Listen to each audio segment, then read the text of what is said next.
Assalamualaikum warahmatullahi wabarakatuh.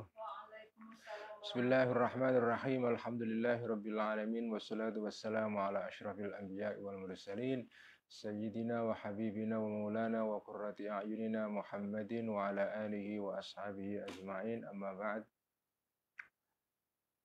Rabbi shrah li sadri wa yassir li amri wa hlul 'uqdatam min lisani yafqahu qawli. Rabbi zidna ilma warzuqna fahma. Amin ya rabbal alamin. Mari kita mulai ngaji kita pada malam hari ini dengan membacakan Al-Fatihah pertama kepada muallif kitab Ihya dan kitab Al-Munqidh, yaitu Hujjatul Islam Abi Hamid Al-Ghazali. Juga saya minta keikhlasan teman-teman untuk membaca Al-Fatihah untuk dihadiahkan kepada ibu kami, Ibu Hajjah Siti Fatimah, istri dari Kiai Haji Mustafa Bisri alias Gusmus, dan ibu saya, ibu mertua dan ibu kandung dari Mbak Inas Suraya yang meninggal persis pada tanggal 25 Ramadan. Dan malam ini adalah haul beliau yang keempat. Jadi saya minta teman-teman menghadiahkan Al-Fatihah juga kepada ibu kami. Bismillahirrahmanirrahim. Ila ruhi nabiyina wa syafi'ina Muhammadin sallallahu alaihi wasallam wa ila arwahil anbiya'i wal mursalin wa ila arwahil ali wal ashabi ajma'in wa ila arwahil awliya'i wa syuhada'i was salihin, khususan ila ruhi sultanil awliya Syekh Abdul Qadir Al-Jilani wa khususan ila arwahi al-awliya ashabi turuqil mu'tabarah wa ila arwahi al-awliya fi ardi Jawa qaddasallahu asrarahum wa nawwara dharaihahum wa adana barakatihim wa nafa'ana bi'ulumihim wa ila arwahi amwatil muallifin wal musannifin wal ulama'is salihin, khususan ila ruhi Hujjatul Islam Abi Hamid Al-Ghazali qaddasallahu sirrah wa nawwara dharihah wa a'ada ila barakatih wa nafa'ana bi'ulumih wa ila arwahi amwadil muslimina wal muslimat wal mu'minina wal mu'minat, khususan arwaha abaina wa ummahatina wa ajdadina wa jaddadina, wa nakhussu khususan ila ruhi ummina wa walidatina Hajjah Siti Fatimah ghafarallahu dhunubaha wa satara uyubaha wa yuli darajatiha. Syai'ulillahi lahumul fatihah. A'udzu billahi minasyaitonir rajim. Bismillahirrahmanirrahim. Alhamdulillahi rabbil alamin arrahmanir rahim. Malik yaumiddin. Iyyaka na'budu wa iyyaka nasta'in. Ihdinas siratal mustaqim. Siratal ladzina an'amta 'alaihim ghairil maghdubi 'alaihim waladdallin. Amin. Bismillahirrahmanirrahim. Qala al-muallif rahimahullahu ta'ala wa nafa'ana bihi wa bi'ulumihi fid dharain. Amin. Rabbi yassir wa'in. Ada gangguan, Mbak Ines? Ya, katanya ada yang di sini sudah oke. Katanya mic-nya gimana? Ini sih masih putih. Posisinya kali. Posisinya mana? Posisinya kurang ke atas kali.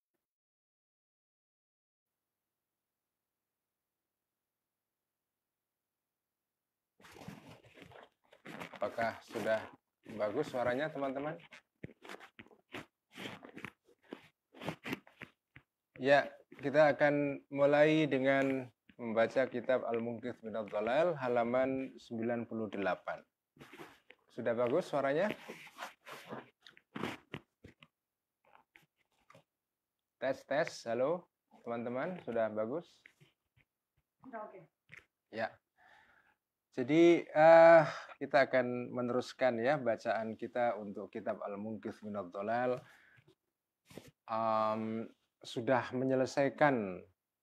Kita sudah menyelesaikan 3 pembahasan yang penting sekali yang berisi respon, komentar, dan kritik Al-Ghazali terhadap jalan kebenaran yang ditempuh oleh 3 kelompok.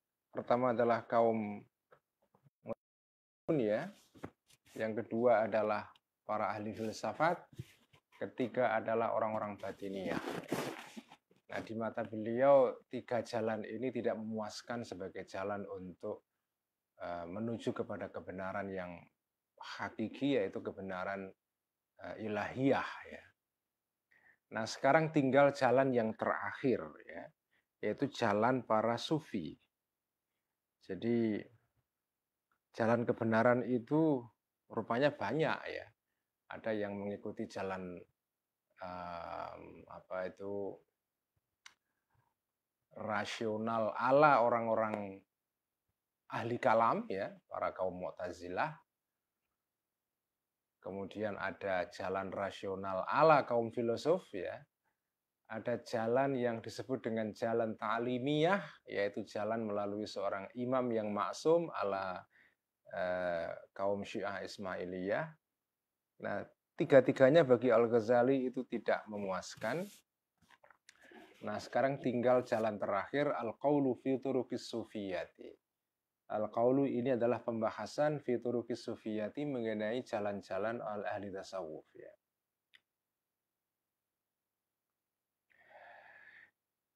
Bagaimana Al-Ghazali menilai jalan para ahli tasawuf ini? Thumma ini. Nah ini. Thumma ini kemudian sesungguhnya aku. Lamma faraghtu. Setelah selesai aku. Rampung aku min hadhil ulumi dari semua ilmu-ilmu ini. Ilmu kalam, falsafah, ilmu kaum batiniyah. Ya, semua dipelajari dengan mendalam oleh Al-Ghazali. Aqbaltu maka menghadap aku bihimmati dengan seluruh perhatianku, dengan seluruh kemampuanku ala thoriqis sufiyati terhadap atau menuju kepada jalan para ahli tasawuf.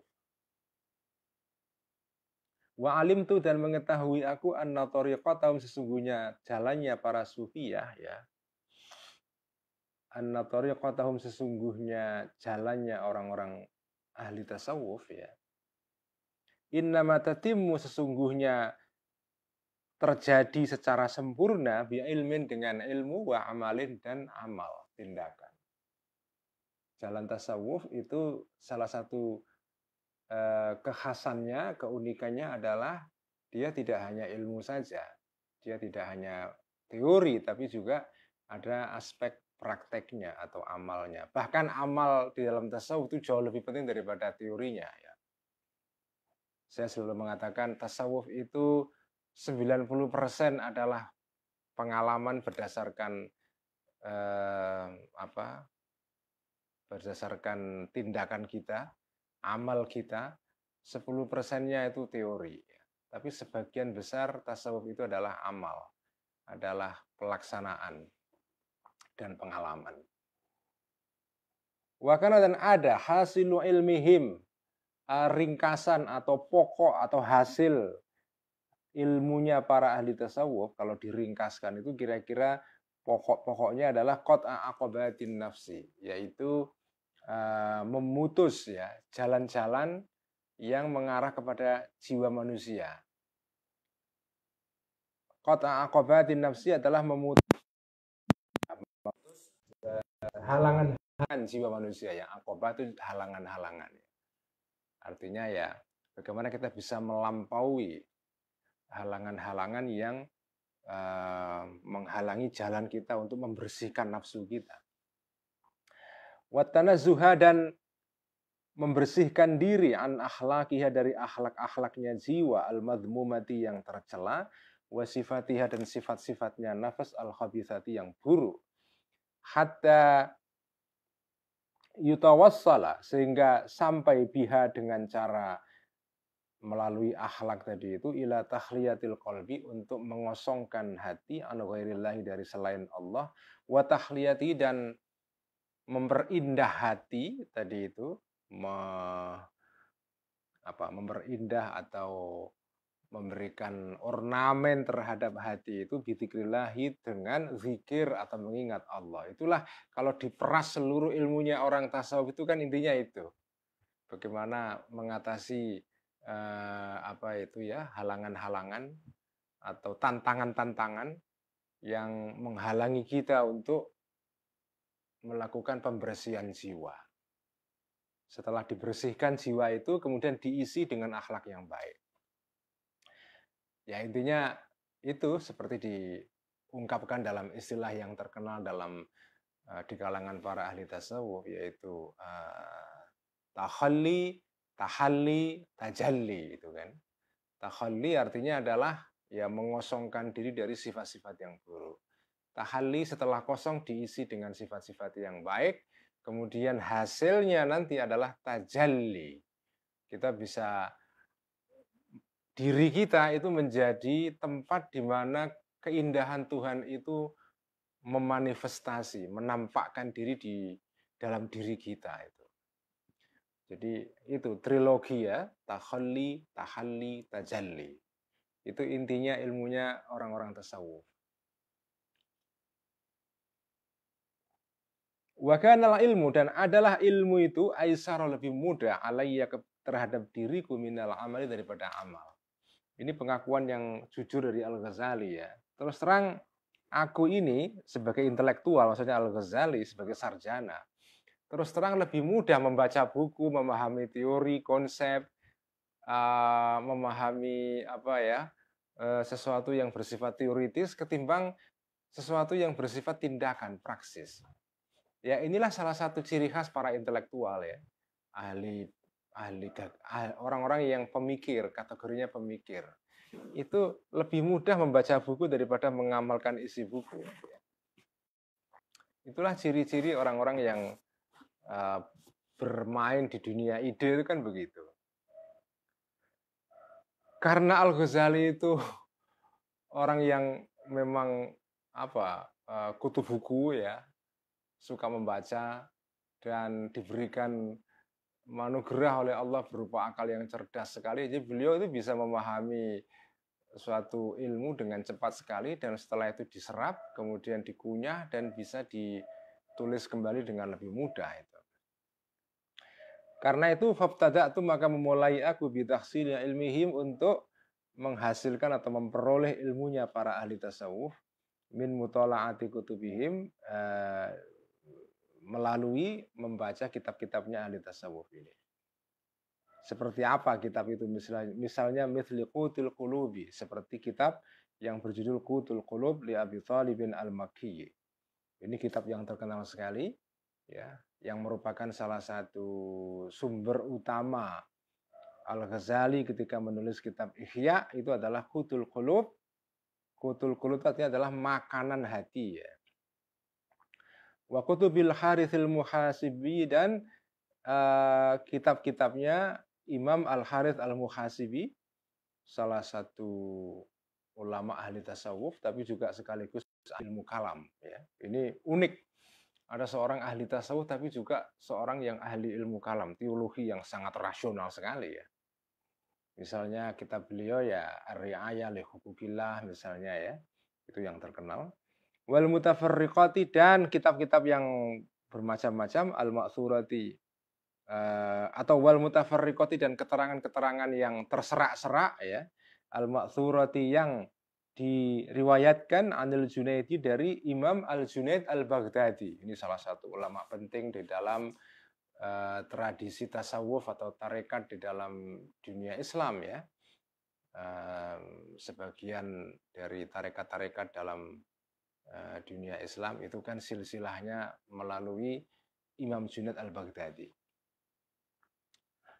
Wasyibli, dan Imam Syibli, ini juga salah satu tokoh penting ya dalam tasawuf. Wa Abi Yazid Al-Bistami, dan Abi Yazid Al-Bistami, nama-nama yang sangat terkenal dalam dunia sufi ya. Wa ghairihim, dan selain orang-orang ini, minal masyayikhi, yaitu berupa atau yaitu para masyayikh, para syekh-syekh, yang para master ya. Hatta tala'tu, sehingga mengetahui aku ala qasidim, terhadap esensi atau puncak dari tujuan-tujuan mereka ala ilmiyati, yang asal itu dan berhasil meraih aku sesuatu yumkinu, yang mungkin an yuhassala, untuk dihasilkan, min tariqim, dari atau melalui mereka ini, para masyayikh ini, kita alumi, dengan cara belajar, wassamai, dan mendengar. Jadi Al-Ghazali ketika belajar tasawuf, yang beliau lakukan pertama kali baca buku dulu Ya, baca buku, kemudian setelah itu baru diamalkan.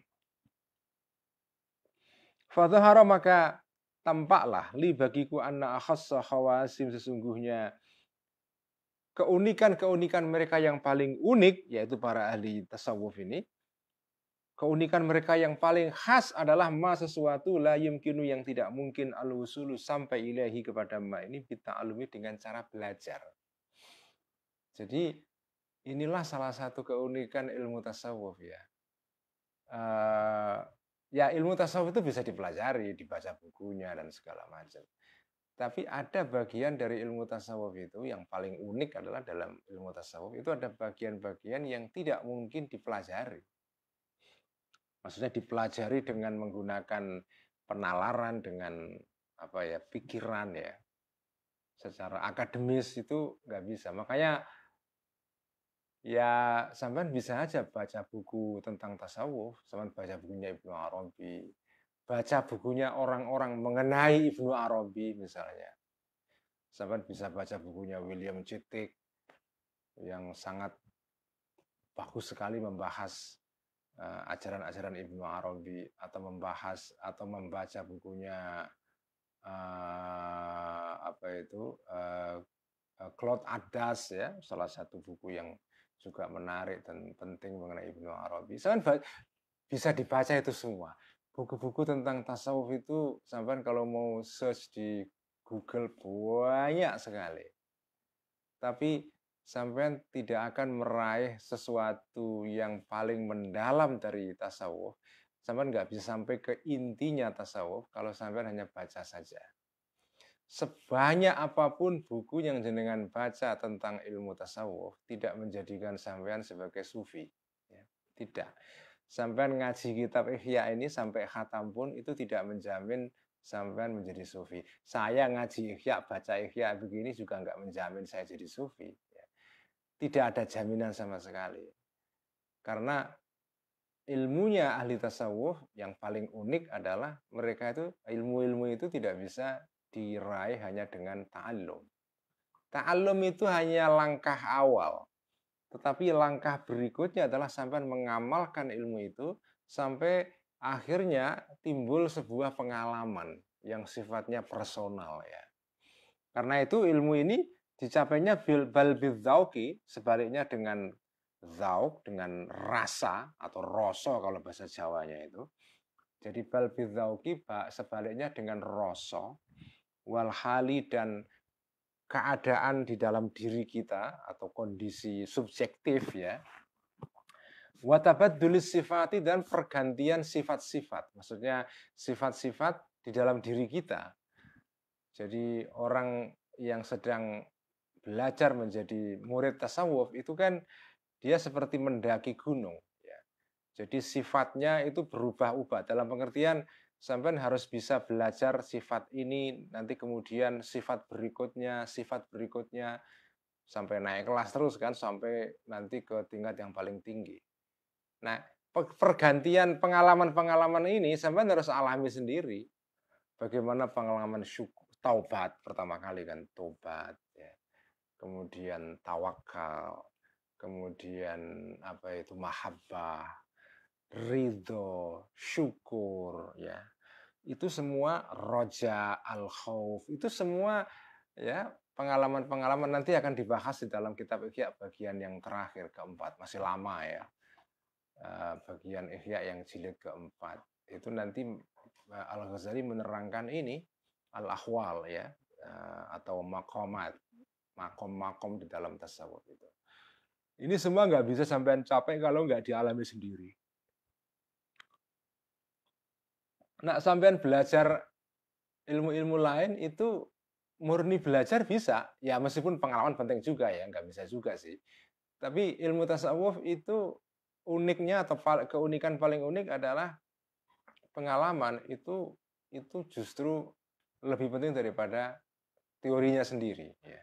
Ta'allum itu hanya bagian kecil, tapi yang bagian paling pokok justru adalah zauknya, rosonya itu. Fakam maka betapa maka berapa minal farqi berupa perbedaan ya. Betapa beda itu maksudnya fakam minal farqi. Baina anta alama antara engkau mengetahui, ini diberikan analogi dengan situasi-situasi yang lain ya. Jadi salah satu perbandingannya itu ya ini, betapa beda antara engkau mengetahui haddas sehati, definisi sehat atau kesehatan, wa haddas syibai dan definisi atau batasnya kenyang, wa asbab mengerti sebab-sebabnya sehat dan kenyang, wa syurutahuma dan syarat-syaratnya sehat dan kenyang, sampai tahu tentang teorinya, teori mengenai sehat, mengenai kenyang, itu sampai tahu semua. Tetapi itu beda dengan ketika sampai kenyang langsung atau sehat langsung. Wa baina antakuna dan antara ada engkau sohihan itu orang yang betul-betul sehat, syaba'ana dan kenyang. Mengerti tentang kenyang itu beda dengan kenyang itu sendiri gitu. Ya jelas lah ya. Betul itu. Sampai hanya mendengar cerita orang kenyang saja itu ya beda dengan kalau sampai pernah mengalami langsung pengalaman kenyang. Wa baina anta arifa dan betapa beda besar ya. Wa baina anta arifa dan antara mengetahui engkau ya. Hatta sukri had atau definisi atau batasnya mabuk ya. Sampai ngerti tentang apa itu mabuk ya. Wa annau dan sesungguhnya yang disebut dengan mabuk as-sukar ibaratun adalah manifestasi, adalah ungkapan an halatin dari satu keadaan dalam diri kita, tahsulu yang terjadi keadaan ini ministilai abkhiratin, dari menguasainya uap-uap ya. Jadi ketika kita minum sesuatu yang memabukkan itu ada semacam seperti uap atau kelok itu ya uap ya. Uap tata so'adu yang naik uap ini minal ma'idati dari perut ala ma'adinil fikri, menguasai terhadap sumber-sumber pikiran. Jadi ketika kita minuman keras itu masuk ke perut kita, kemudian menimbulkan semacam uap yang kemudian memenuhi pikiran kita itu. Sehingga akhirnya kita jadi mabuk. Teorinya begitu, sampai ngerti teori mabuk kira-kira begitu. Ya. Wa baina antakuna dan antara ada engkau sakrona itu betul-betul mabuk. Sampai kalau nggak pernah mabuk, ya tidak mengerti bagaimana keadaan mabuk itu. Balis sakronu, bahkan orang yang mabuk, la ya'rifu itu tidak mengetahui haddas sukri, batas mabuk. Ya kamu kalau sedang mabuk, kamu tidak ngerti apa itu mabuk. Ya mabuk aja gitu. Wa ilmahu dan pengetahuan mengenai mabuk. Ya. Wa huwa dalam keadaan orang yang mabuk ini sakronu mabuk. Wa ma'ahu dan tidak ada beserta orang yang mabuk ini min ilmihi dari pengetahuan mengenai mabuk ini syai'un sedikit pun. Jadi itulah bedanya antara sampean punya teori dan mengalami langsung. Itulah tasawuf ya. Wat tabibu, ini analogi yang lain. Wat tabibu dan seorang dokter yang arifu mengetahui dokter ini haddal maradi, batasnya atau definisi mengenai sakit. Dokter tahu banget. Wa arkanahu dan rukun-rukunnya sakit, apa yang membuat orang itu sakit atau yang kondisi-kondisi yang menjadi basis atau dasar orang jadi sakit itu apa? Tahu semua dokter itu. Sementara wa ma'ahu dan tidak beserta dokter ini minal maradi berupa penyakit syai'un sedikit pun. Ya.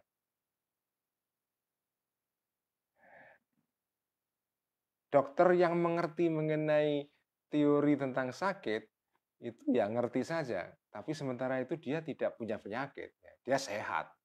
Jadi dia sehat tapi tahu mengenai apa itu penyakit. Jadi pengetahuannya hanya pengetahuan teoritis ya. Wattabibu dan dokter.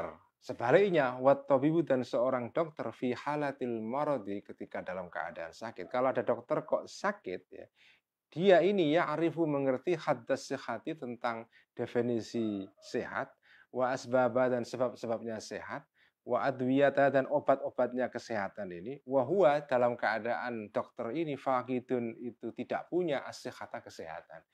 Kalau dokter sedang sakit, dia mengerti apa itu sehat dan apa obat untuk mencapai kesehatan, tapi dia sendiri tidak sehat. Jadi pada saat dia sehat, dia ngerti tentang penyakit, tapi dia tidak sakit. Pada saat dia sakit, dia ngerti teori mengenai kesehatan, tapi dia tidak sehat.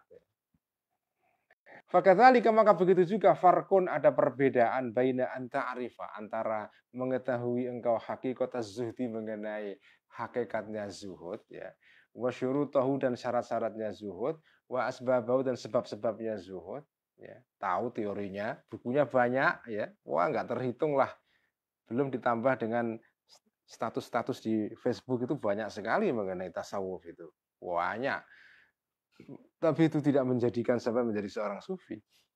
Wa baina an yakuna dan antara ada haluka keadaan kamu az-zuhda adalah zuhud itu sendiri, wa uzufan nafsi dan apa itu jauhnya jiwa anid dunia dari dunia.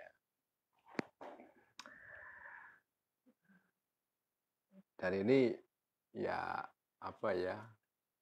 Ini menunjukkan betapa tidak memadainya ya belajar tasawuf itu dari buku saja.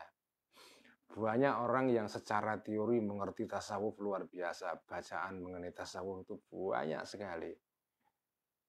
Ya dikaji di perguruan tinggi dan buku-bukunya canggih ya. Tapi sampai kalau ini pengalaman yang saya alami sendiri ya. Sampai baca buku-buku tasawuf seperti ini banyak sekali itu ya nikmat sih ya membaca buku tasawuf itu nikmat sekali ya.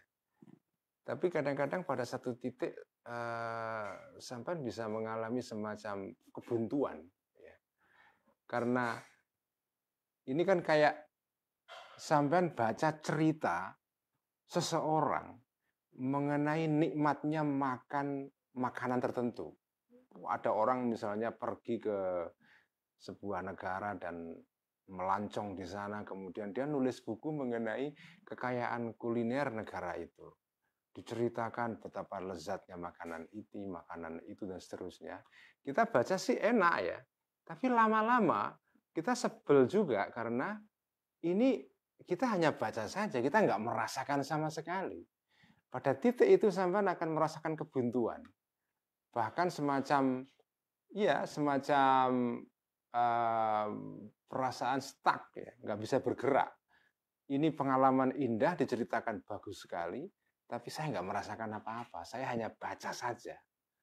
Makanya Al-Ghazali dalam kitab Ihya pernah mengatakan kan dalam Ihya bagian apa yang saya baca sekitar 2 tahun yang lalu, orang yang membaca terlalu banyak ilmu tapi tidak diamalkan ilmunya, itu justru bisa menimbulkan kebingungan pada dirinya sendiri. Orang itu akan seperti orang yang kalau di dalam mitos orang Jawa itu seperti orang yang nginjek akar mimang, oyot mimang gitu loh. Kan di Jawa itu ada satu mitos kalau ada orang kok bingung, itu konon katanya karena dia nginjek akar yang namanya akar mimang ya. Sehingga dia muter-muter ya, nggak bisa keluar dari kebingungannya, nyari jalan balik lagi, jadi nggak tahu jalan keluar.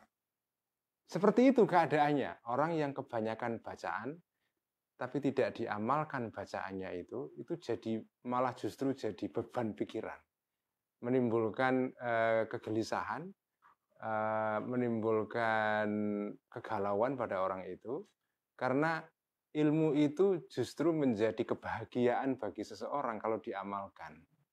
Jadi mengamalkan ilmu itu sumber kebahagiaan sebetulnya.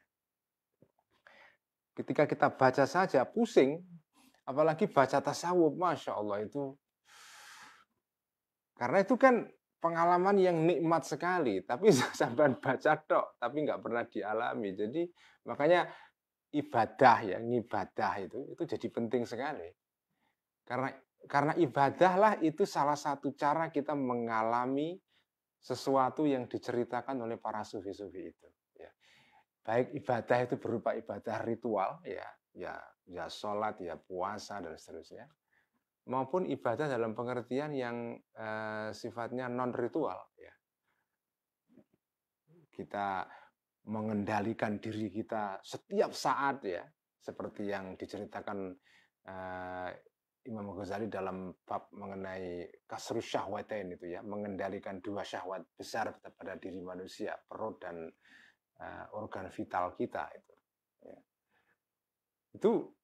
Itulah pengalaman ya. Kalau sampai tidak pernah melakukan itu, ya nggak ada itu namanya ahwal, namanya zauk ya, rasa itu nggak ada. Fa'alim tu, maka mengetahui aku, Al-Ghazali maksudnya, yakinan secara yakin, annahum sesungguhnya orang-orang sufi itu adalah arbabu ahwalin la ashabu aqwalin. Ini istilah yang bagus sekali ini. Arbabu aqwalin adalah orang-orang yang memiliki ahwal atau hal, kondisi dalam diri kita. Pengalaman itu maksudnya ahwal ya. Arbabu ahwalin adalah orang-orang yang punya pengalaman. Bukan la ashabu aqwalin, bukan orang yang punya kata-kata mutiara, pendapat, ucapan, bukan. Kalau ucapan malah justru para sufi-sufi itu sedikit ucapannya. Malah ada seorang sufi yang buta huruf. Ada juga ya sufi yang menjadi gurunya seorang sufi besar dalam Islam namanya Al-Imam Abdul Wahab Asy-Sya'rani ya, yang menulis kitab Al-Mizanul Kubro itu kan gurunya namanya Syekh Ali Al-Khawwas ya. Itu buta huruf, nggak bisa baca kitab. Dan ketika Imam Sya'rani berguru kepada Syekh Ali Al-Khawwas ini, dia pertama kali yang diperintahkan kepada Imam Asy-Sya'rani adalah dia disuruh membakar seluruh buku-bukunya.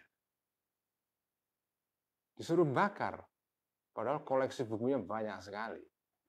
Ya ini bukan berarti buku harus dibakar. Ya, ini sebetulnya simbol saja tentang betapa kalau kamu ingin terjun di dalam ilmu tasawuf secara sungguh-sungguh, kamu harus berani meninggalkan ilmu-ilmu yang bersifat teoritis, ilmu-ilmu yang bersifat ta'allumi ya, yang dipelajari melalui buku. Harus ditinggalkan. Kamu harus berani melakukan langkah radikal masuk kepada situasi baru, yaitu kamu menjalani ilmu yang berbeda sama sekali dengan ilmu sebelumnya. Akhirnya Imam Sya'rani melaksanakan apa yang diminta oleh gurunya, itu dibakar semua. Tapi setelah itu beliau mengalami satu pengalaman yang luar biasa, dan akhirnya beliau setelah itu ngarang buku yang justru jauh lebih keren daripada sebelumnya. Salah satunya yaitu kitab Al-Mizan Al-Kubro, itu ditulis setelah beliau menjadi muridnya Syekh Ali Al-Khawwas ini. Jadi sufi-sufi itu adalah ashabu ahwalin la ashabu aqwalin. Wa annama yumkinu, dan mengetahui aku annama sesungguhnya sesuatu yumkinu yang mungkin tahsiluhu untuk meraih sesuatu tadi itu bitorikil ilmi, dengan jalan ilmu, maksudnya ilmu secara akademis. Faqad hassaltu, maka telah meraih, menghasilkan aku kepada ini.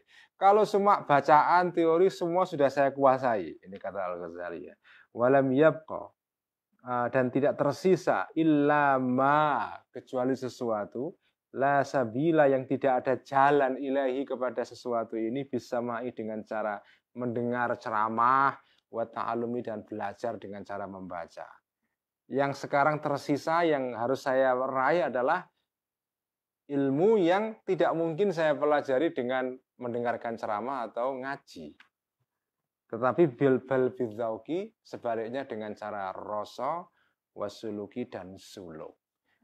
Pada titik inilah Al-Ghazali kemudian meninggalkan kota Baghdad, meninggalkan pekerjaannya yang prestisius, meninggalkan jabatannya, meninggalkan kekayaannya, dahsyat sekali kan. Jadi Al-Ghazali ini di dalam pada satu fase dalam hidupnya itu mengalami semacam konversi, ya. Tapi ini bukan konversi dalam pengertian pindah agama, tapi konversi maksudnya pindah dari satu pengalaman agama yang satu ke pengalaman yang lain, atau dari modus keberagamaan yang lama kepada modus keberagamaan yang baru, yaitu dari beragama melalui itu atau melalui ilmu-ilmu yang bersifat rasional menuju kepada beragama melalui ilmu yang bersifat pengalaman. Di titik itu Al-Ghazali kemudian menjadi seorang sufi dan melakukan uzlah dan kemudian meditasi, munajat, ibadah secara konsisten dalam beberapa tahun sehingga akhirnya beliau mencapai semacam pencerahan ala Buddha, ya. Jadi semacam mengalami enlightenment, tetapi ini bukan pencerahan rasional, sebaliknya pencerahan spiritual, ya. Jadi itulah intinya tasawuf itu, ya. Dan di di pulau tasawuf inilah pada akhirnya Al-Ghazali berlabuh, ya. Berlabuh dan menemukan jalan terakhir yang membuat beliau tenang, mendapatkan keyakinan yang dasarnya kuat sekali. Sekian ngaji Al-Munqidh malam ini. Wallahu a'lam bishawab.